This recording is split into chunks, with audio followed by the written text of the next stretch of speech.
we were talking about before we even started class, a lot of times you will see people post a source, but we have to learn how to investigate that source. One of the first things we're asking is, okay, where did this person get this information? Because someone may quote to you Hislop's work and you thinking, oh man, there it is, Christmas is pagan. But you have to ask yourself, okay, who wrote this article on encyclopedia.com? Who wrote this article on Britannica.com? We don't know. A lot of times they don't source where they got those particular pieces of information from. So don't think that just because someone Googled an article and it came up and says something that automatically makes it true. We have to learn how to investigate it. And BK, I want you to speak to the importance of a primary source. Sources on the internet, sometimes those are good things and they can lead us to truth. But BK, tell us, what's the importance of having a primary source as the evidence for what it is that we believe?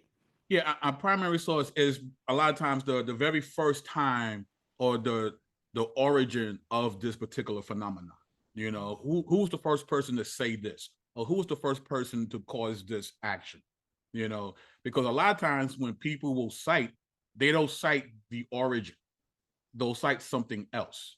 And also be mindful that if someone doesn't cite a source, or if a book doesn't have a footnote or bibliography, be very leery of that source. Yes. But our primary source is just the origin of the event, person, word usage, and or phenomenon.